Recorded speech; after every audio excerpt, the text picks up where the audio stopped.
then what is she? She's just someone who's a bit less hot and 1 year older than the next person who's come out this year. But one of my biggest criticisms of all the people who come out of, let's say, a reality TV show, whenever I have this conversation, I always use Love Island as an example, but not for any bad reason. But let's call it Steve from Love Island.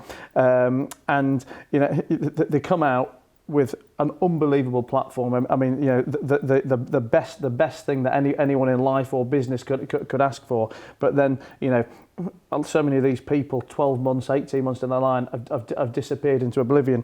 And for me, one of the main reasons is because they have no purpose, no passion, no personality. There's no actual reason for them even to be on Instagram. I mean, if you look at their followings.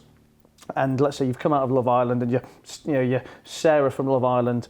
And why should you continue to watch Sarah? Well, exactly. Yeah. Which you do initially because she's Sarah and you liked her from the show and she's hot. But in 12 months' time, when Sarah's done nothing other than advertised tooth whitening kits and done some boohoo promotions, then what is she? She's just someone who's a bit less hot and 1 year older than the next person who's come out this year.